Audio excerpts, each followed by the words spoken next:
Hello, everyone, and welcome to Live with the Pricing Lady. I'm Janine Liston, and I'm so pleased to have you here with me today. I have a very special guest, Miss Selina Man Karlsson. We're going to introduce her in a moment. About myself, for those of you who are new, I help businesses, small businesses specifically, know what prices to charge and how to communicate those prices to their customers. So if you have questions about pricing, you can always go to www.thepricinglady.com. Now, let me first say hello here to Selina. Hi, Selina, welcome. Thank you. Hi, thanks for having me, Janine. Yeah, I'm really excited for you to be here. So why don't we go ahead, as we go through this, I will check comments. So if you're watching live or if you're going to join us shortly, then you can go ahead and throw some things into the comments section there. Let us know you can hear us and see us. So Selina, why don't you go ahead and introduce yourself for everyone? Sure. I'm a Rapid Transformational Therapist, and I help ambitious women live their vision by overcoming procrastination and taking action. I'm also a speaker on the topics of step out of your comfort zone, the power of networking, and I also give a lot of talks on hypnotherapy, using hypnotherapy to overcome procrastination or other topics, depending on what people want. Oh, wow. Okay. So hello, I see we have a couple people who joined. So welcome. Thank you for joining us, and give us a little shout out in the comments below to say hello and let us know who you are. So Selina, what can you explain to me and some of our guests here what rapid transformational therapy is? Sure. So Rapid Transformational Therapy was developed by Marissa Peer over her many years of experience. And the underlying is hypnotherapy. So we typically work with a topic, and we go back usually into childhood about places and points that may have had an impact on your life, which is why you're experiencing something now. And the reason why is because your subconscious is always trying to protect you. So if you're feeling a fear now, it's probably because at some point in your life, you've experienced something that you didn't like, and therefore there's a mark there, and your subconscious says, we don't want them to feel that again. So by identifying where these marks are, we can start turning them around, let them go, and start changing your beliefs and thoughts into ones that actually support you. So it's a lot of mindset work. That's excellent. This is something I talk about with clients all the time, because we tend to have in businesses, we tend to have hang-ups with money, success, and worthiness. And we talk about core beliefs, when they develop, how to identify them, and then starting to build that awareness and trying to figure out how to move beyond them or work with them, depending on it. So yeah, okay, that's excellent. So for those of you who are watching now, you know that Selina can also help with these kinds of things as well.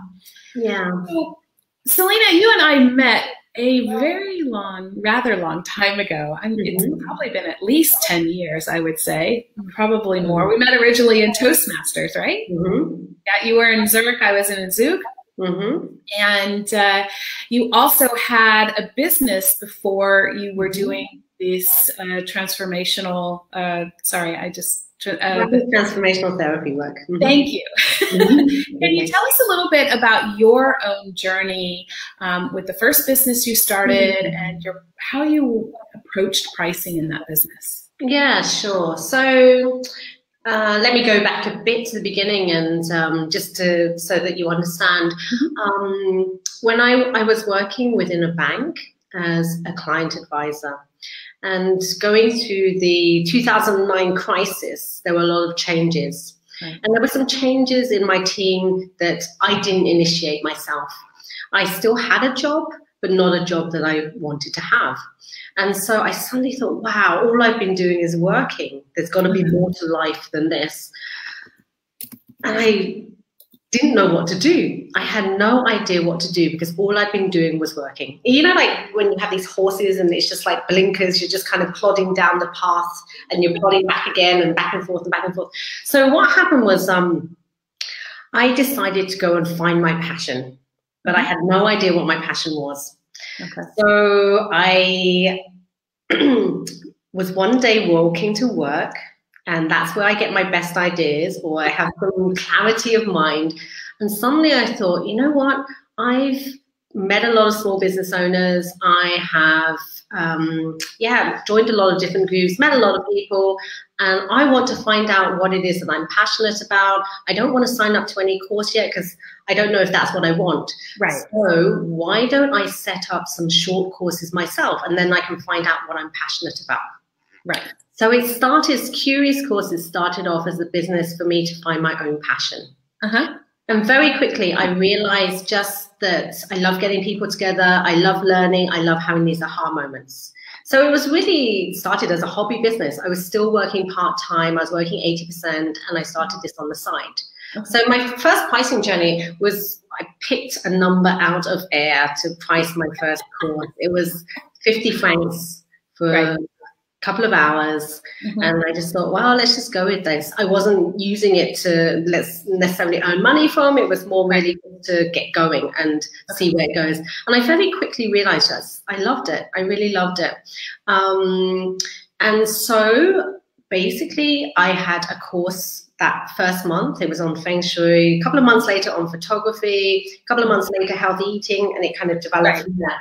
And very quickly I realized, okay, now I've got one course every 2 months. It became one course every month. And it got to the point when I thought, wow, I can't develop it any further with the 20% that I'm working on it. So I had 2 courses every month by the time that I actually decided to leave my banking job. Okay, right. And I thought, now I want to take it further. I think I still kept the pricing around that area for quite a while, around 50 francs. And we would be attracting, say, 15 to 20 people every course. And it was just slowly building up, started to build up the mailing list. There was, just a lot of good energy. It was fun. Yeah. How did that feel to you from like a financial or earning a living? How did that feel to you during that time? At that time, it felt pretty good because it was a side business, so I wasn't relying on it to live from. So it felt pretty good, and it was a nice kind of bit of pocket money at the time.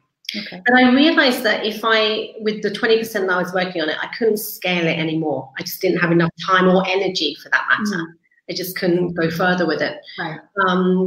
But when I actually I decided to quit my job, my corporate job, and to see how far I could take it.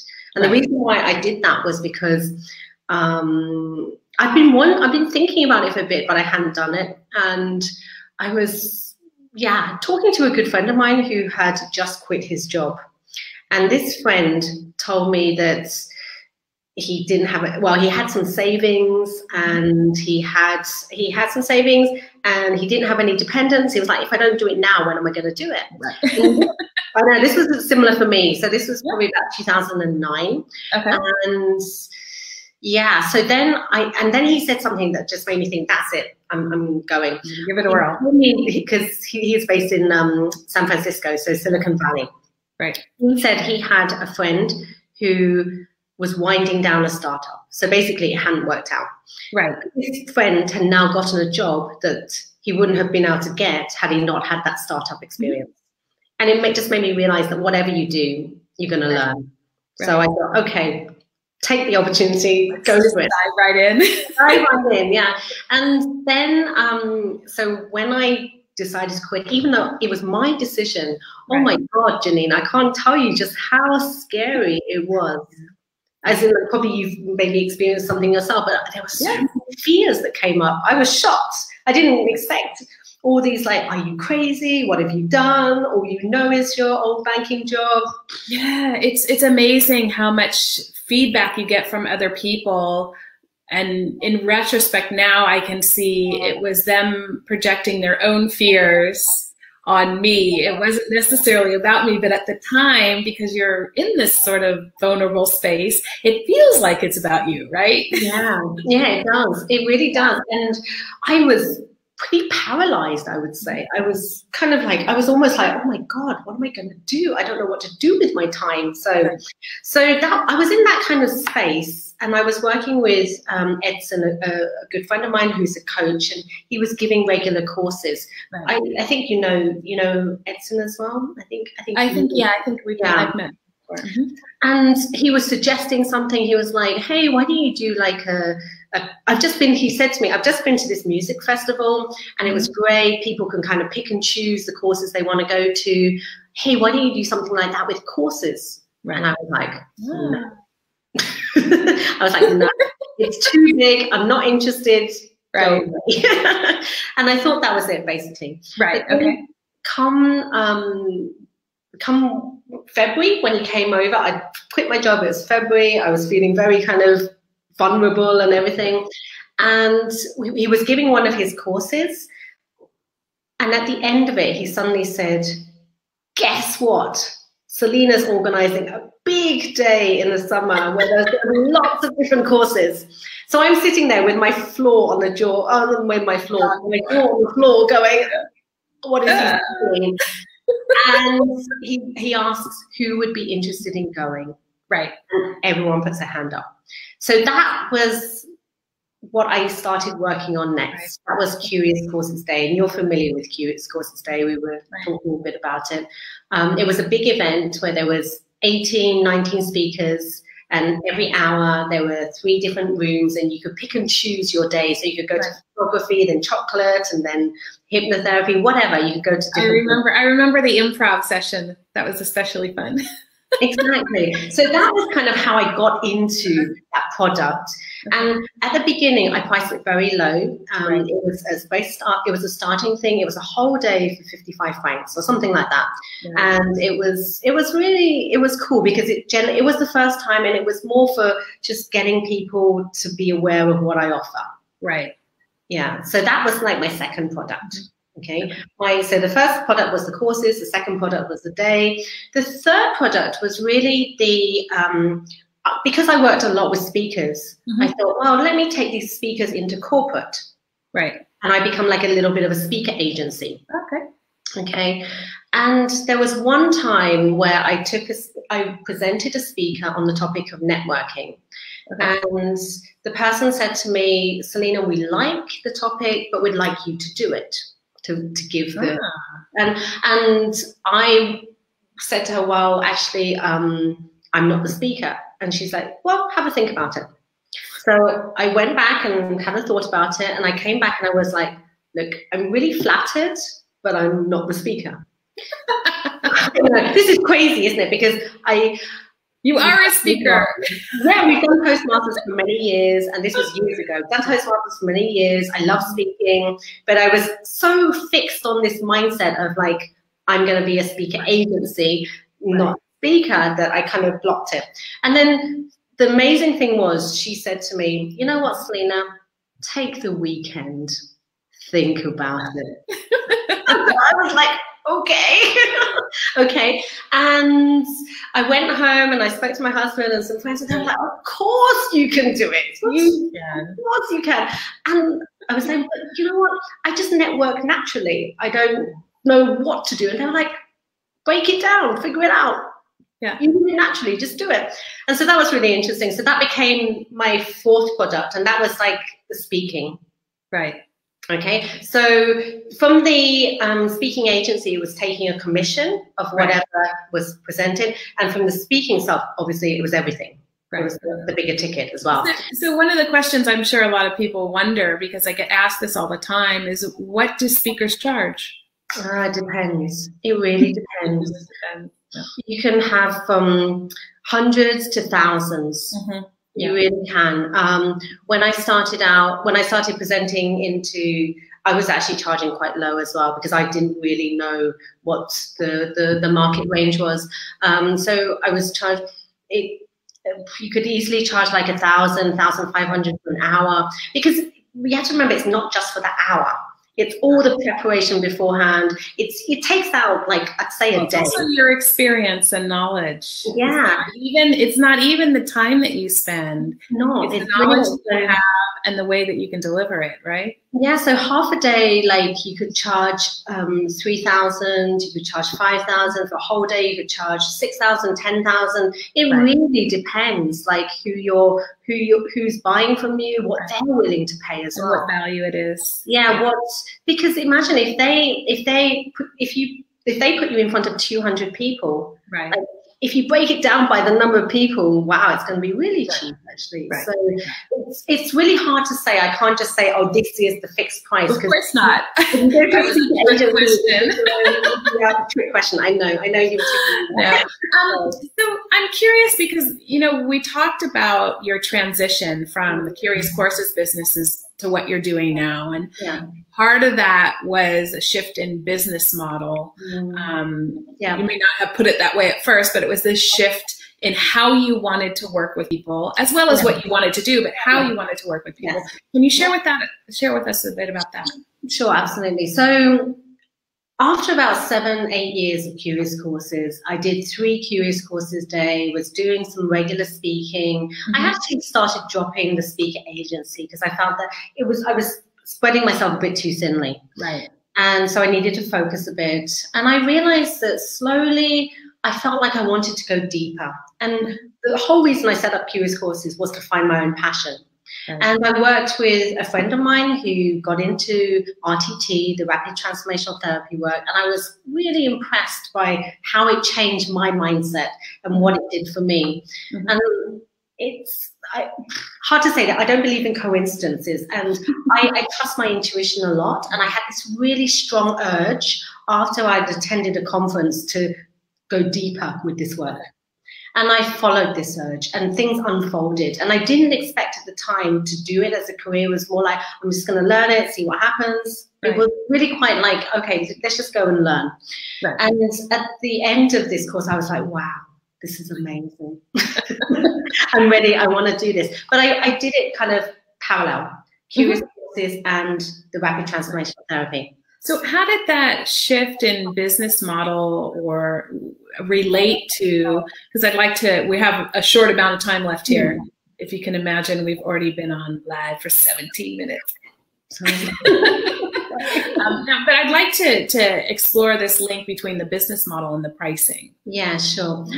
So depending on the business model, like how you want to develop yourself, that can really affect the pricing of what you want to do. So for example, for me, what I realized was I wanted to become more location independent. Okay, so that was a big thing. Hence, I do all my work online now. Everything's online. So that's already changing things. That gives a lot of flexibility. Just flexibility for myself and for the person. So I can be anywhere in the world and I can have clients anywhere in the world.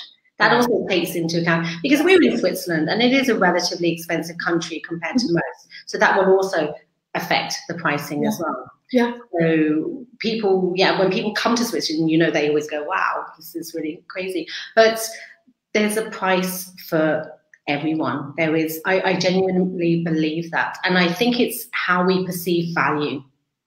Like when I see the effects and the results that I have, then I'm willing to pay the price accordingly. So I think sometimes with services, it's hard for people to imagine, maybe imagine's the wrong word, but it's hard for them to trust enough to know that the value is going to be delivered. I just saw a post about this somewhere today. Somebody asked the question, if I can help you get the results in 10 minutes versus an hour, should you pay less?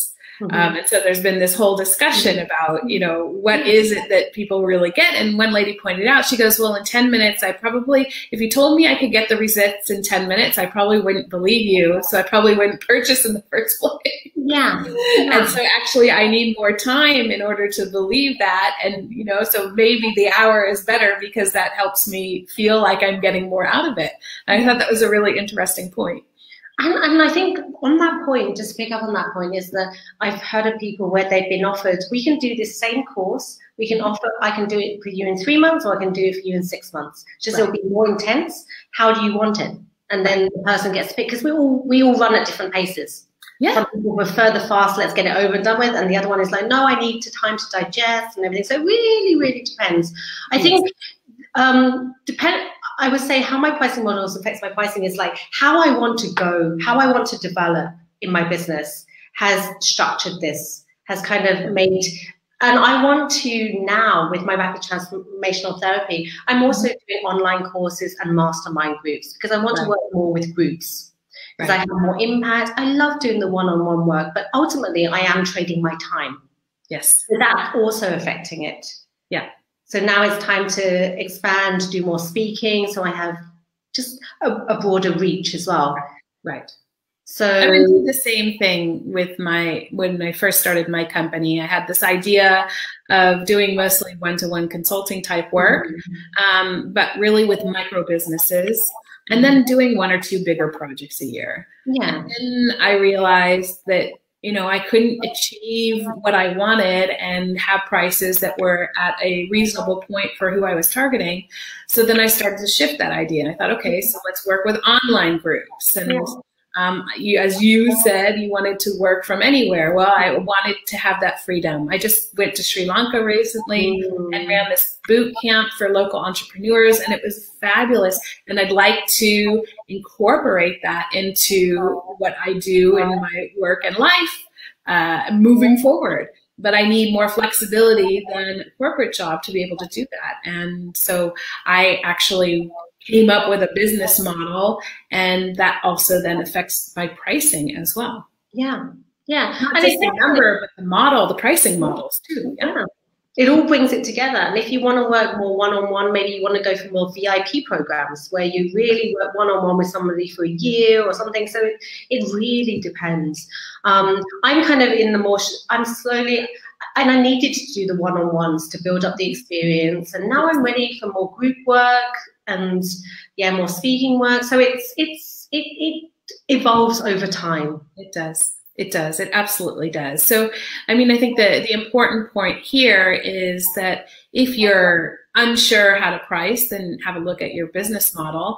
Or if you're switching business models, you need to also look at how that's going to impact what you need to charge or how you need to charge your customers. And these two things go hand in hand. I always tell people, I know I was accused once when I was in the corporate world of assuming that the world revolves around pricing, and I confess it does not. However, in your business, pretty much everything is either touched by or is influencing pricing, and your business model is absolutely no exception to that. Yeah, sure. It's all part of the package. Yeah. So Selina, if people wanted to reach out to you to find out more about the Rapid Transformational Therapy, or maybe they have questions, if anybody's watching have questions, you can always throw them in the comments below and one of us will get back to you. But where can they reach you? Yeah, they can reach me on my website, selinamankarlsson.ch. My contact details are there, so feel free to contact me. If you have any questions, yeah, I'm available. Actually, it's a good idea at the end of the show afterwards, if you just go say something in the comments there, then people can click on you directly as well. Sure. Okay, I'll do that. You can do that. So thank you so much for being here with me today and for sharing your journey. Like I said, we've known each other for so long, so we've kind of watched how things have developed for each other. But I think it's really interesting because you've had multiple businesses to understand how that can change and affect things. So thank you very much for sharing. Thank you for having me, Janine. Thanks so much. You're welcome. So everyone, that's it for today. Next week I have a solo cast, and I'll send out on Monday what we're going to be talking about so that you have a little bit more information. Of course, if you want to talk about pricing and want to find out more about how I can help you, you can go ahead and book a discovery call with me at JanineListon.com/book discovery call. I'll throw that in the chat as well, so we can get on the phone and discuss where you're looking for some help and how I can support you. Until next time, I wish you all the best. And as always, enjoy pricing, everyone. Bye.